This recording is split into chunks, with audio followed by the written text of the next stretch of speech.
Hello, and welcome to Embracing the Fight. I am Erica Lamar, your digital creator and host. And look around, you see it's such a beautiful day today. Why not talk about mental health? Why not talk about physical health? That's what Embracing the Fight is all about. It's about normalizing the conversations surrounding physical and mental health issues and concerns. And I started this podcast because I wanted to talk about, the things that we shy away from in our conversations. Because if someone thinks something is wrong with you, 9 times out of 10, they won't talk to you, or they'll pity you and you'll feel bad because, you're always the one that needs help or needs someone or something. But that's not the case with Embracing the Fight. This is an open door to express yourself and allow your voice to be heard. Whether you're struggling with obesity, sexual abuse, childhood trauma, cancer, HIV, anything, no matter what it is, just know that this is a safe place to come and tell your story. I wanted to start with that because I would love to have you as a guest. All you have to do is send me an email to operations@diversitydesign.com. And if you don't want your face to be shown, that's fine. I have a way, to blur you out so no one can see you. Or there's a way that I could just do a blank screen and have your voice changed as well so no one can figure out who you are. Now that I've gotten that out of the way, thank you to all of my subscribers. And if you haven't had a chance to subscribe, please just go to YouTube and subscribe to Embracing the Fight. I'm also on Facebook, Instagram, TikTok, Blue Sky, and X. The only difference is on Instagram, it's Embracing the Fight _. So last week I was telling you all that I had the opportunity to go and get, some additional testing for what I have going on with my thyroid. That is this week. This week, I've had 4 different things that I had to take care of. First, I had to get a shot of Thyrogen the first day. Second day, another shot. So basically that suppresses, the system to really, when they give me the radioactive iodine, it allows my body to uptake it rather than being off of my thyroid medication for a month. This Thyrogen, mimics the absence of any thyroid hormones. And then on the third day, take a radioactive iodine low dose, radioactive iodine capsule. And then on the 4th day, we'll do an actual whole body scan for metastatic cancer. Because if you all remember, I had a test that showed that the tumor markers had actually tripled, but the previous PET scan showed that there was nothing there. And prior to that, there was another fine needle aspiration biopsy of my lymph nodes that didn't show anything either. So the numbers, just don't make any sense. There's always a possibility of a false positive, or that maybe there was something else that it was picking up, but I trust in God and I believe that I am completely healed. I just want to share this with you to let you all know that adversity doesn't have a particular name. It doesn't have a face. It doesn't have anything. It just attaches to a person. You don't know when, you don't know how, but sometimes it just comes into your life. And I want you to see that I'm dealing with this with humility and with grace, and that it's possible to have peace in your life when you're going through. All right. So that kind of leads me into today's podcast. So I know you're probably like, what do you want to talk about? I want to talk about paying it forward, because we went out to breakfast. That's me and my parents. We went out to breakfast, and while we were eating, we're having good conversation, laughing and joking and everything. And when we asked the server for the bill, she explained to us, oh, there was a gentleman that was sitting over there that already paid for your bill, so you don't owe anything. So, we left a tip and then we left. My parents, they were like, well, did you know him? Have you ever seen him before? And it's like, no, you don't necessarily have to know someone, who pays it forward. For instance, there have been times that I've gone to restaurants and I don't know what it is, but there's something that draws my heart when I see, little kids in there coloring and running around in the restaurant and their parents look exhausted. Well, this particular lady that was, at a table that was near mine, she didn't have one, she didn't have two, she didn't have three, she had 8 children, with her, and she looked like she was completely exhausted. And she had like a jar that was sitting on the table with coins in it. And I don't know why she had the jar or whatever, but I made the assumption that maybe this is how she was paying for the meal, but whatever. That was none of my business. What my business was to pay it forward to this lady. So the lady went up to go to the restroom, and she took, it was either 2 or 3 of the kids with her, or 3 or 4. I don't know, it was a little line going out the door, behind her.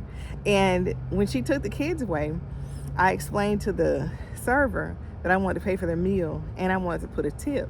But I made the tip large enough to where if the kids wanted some type of dessert, they could have gotten a dessert. So I went ahead and paid, it forward for the server, for the dessert, and for the meal, and I left. Have no idea, how this family reacted. Have no idea whether the kids, jumped for joy or whatever. I just know in my heart that I was able to do something good for someone and they didn't expect it. And that did my heart well. Just like I'm sure it did for the young man that, purchased the meal. And the funny thing is, I had a couple of friends say, well, what did you have on? I was like, what does that have to do with anything? I had on clothes. I had on a t-shirt and some shorts. And we all sitting down at a restaurant. And they just think it's so funny. It was like, oh, he did it because you were pretty. Hey, whatever the case, he did it out of the kindness of his heart, whatever it was. Or he might have looked at, my parents and said, you know what, they remind me of my parents, or they remind me of my grandparents, or they remind me of my aunt and uncle. They reminded him possibly of someone that he loved and he wanted to give, to us. And that's what he did. So in life, paying it forward doesn't necessarily have to be that you are taking money, buying something or giving something to someone, at a restaurant. I don't know how many years ago it's been, but it's been a while. I was at a Starbucks, and people always laugh when I tell them about it because they say, if you're in line for Starbucks, you can afford it. You're not just jumping in line hoping somebody, pays it forward for you. But I got up to the window, and the lady explained that the people in front of me had paid for my drink. So I said, okay, well, how much is it for the people behind me? And I paid for them. And she said, you were number 122. And I was like, 122? She said 122 people consecutively have agreed to pay for the person's meal, directly behind them, or their drink directly behind them. And it's like, imagine if love could catch on like that. Like, for instance, if someone needed something, could we make a continuous string until they get whatever it is that they need? Or say, for instance, if the string that attaches our hearts together for love, imagine if that string would be so continuous that people didn't desire to take folks' lives, or they didn't desire to harm people, to rob, to steal, to kill, things of that nature. Imagine if it were to stretch that far and that long. Imagine how beautiful life, could be. Paying it forward starts within. Something has to fall into your mind that it can start in your heart. Let's say it starts in your heart and it goes to your mind. Your heart has that feeling that someone needs something somewhere, and you have what it is. And whatever that good thing is, it goes to your brain and tells your brain, that's what I need to use to help someone, to make their life easier.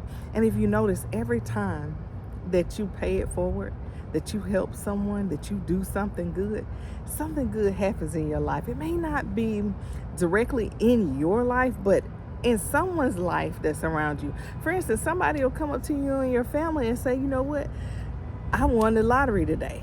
Not, Powerball or, the Mega Millions. I mean, like, say they won $250. Whatever it is. Even though people are saying, well, you ain't supposed to gamble. But I'm just saying, just in general, you'll notice that somebody will come back to you and tell you something positive that has happened in their life. And if ever that happens, think about all the times that you paid it forward. I'm not saying that, you should pay it forward to get something in return. I'm just saying, look at how good follows good. And happiness follows happiness. And joy follows joy. I used to hear, older people say that when one person gets blessed, God's in the neighborhood. And if he's in that neighborhood blessing, and you live in that neighborhood, it's just a matter of time before it happens for you. So don't you want to be in that receiving line to get something good? Or don't you want to be on the other side of the receiving line, putting something good in the line for someone else to get, another blessing for someone else to get? I think about MacKenzie Scott. She is the ex-wife of Jeff Bezos. She basically helped start, Amazon for all intents and purposes, right? And now she is a multi-billionaire. Well, she's given so much money, to HBCU. She's given money to lots of women, minorities, to help them grow or help them start their businesses. She didn't have to do that. This lady is filthy rich. She could go sit on the beach for the rest of her life and do nothing and just live completely off of interest. But she decided to take some of that money and pay it forward to help someone else. And I know you're probably sitting here saying, well, she's rich. She could do that because she's got plenty of money. She'll never have to worry about running out. Well, like I said, it does not have to be money. Do you have an elderly neighbor? Do they need their grass cut? Do they need their porch swept? Do they just need a listening ear, someone to sit with them and talk with them and allow them to repeat whatever they want to repeat 1,000 times just because you have the heart to pay it forward? Because guess what? If you keep living, you're going to be that elderly neighbor. And how did you show love to them when the shoe was on the other foot, when you were young? What did you do? How did that work? Did you just say, oh, that's not my grandma, oh, that's not my mom, and you just walk past them? How did that work? Don't be that person. Be the one that decides to pay it forward and not worry about anything that you're going to get in return. Because again, when you look at MacKenzie Scott, you look at all the money and you look at all the obstacles she had to go through to give this money away. It's like, it's her money. Why can't she just give it away? There's so many things out there right now that's going against helping women and minorities that it's like so much red tape. She could have easily given up and said, you know what, I'm not going to take the time to do these things to make sure that these people have the opportunities, that she was afforded. And it's like she could have just walked away, but she didn't. She did what was necessary to give the money, to pay it forward, to help these businesses to grow, to see good things happening in these communities. Now, my question to you is, after hearing all of this, is your heart stirred? Are you dreaming and desiring to pay it forward? Well, if you are, start right in your neighborhood. Start in your church. Start in your school. Start at your place of employment. Wherever you are, there's always someone or something that has an unmet need. And when those unmet needs continue to grow, it just makes things worse.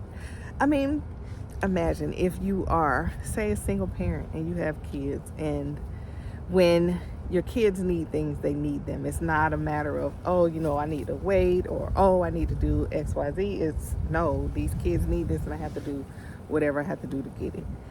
A lot of people say that's why they resort to crime, but that's why they resort to this. Well, if you've ever been in a place where you had no other choice, no other way, what did you do to survive? See, a lot of people, judge because they've never been in a place where they had no way out or they had no other option.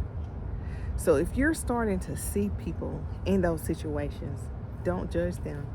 Pay it forward. I'm not saying run into the middle of a robbery and try to give somebody some money. Of course not. We all want to exercise common sense.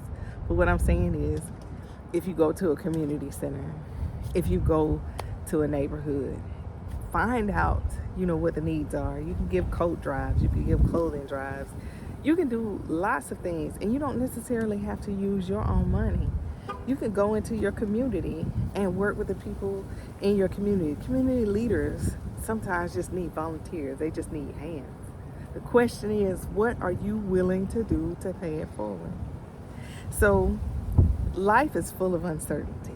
Life is full of so many, different things. And because of that, it's like we live and we forget about everything that's going on around us, because our life is what's important. But sometimes we have to take a step back, look around, and see what's affected in our world and do what we can to help, because paying it forward makes the world a better place. Y'all, that's all I wanted to talk to y'all about today on this episode of Embracing the Fight. Paying it forward. Are you willing to pay it forward? Are you willing to receive it when somebody's trying to pay it forward? Of course, who says no when somebody tries to pay a bill? But just remember that when you have the opportunity to pay it forward, you're blessing someone else's life and you're heaping favor on yours. All right? And as always, I want you all to have an absolutely amazing day.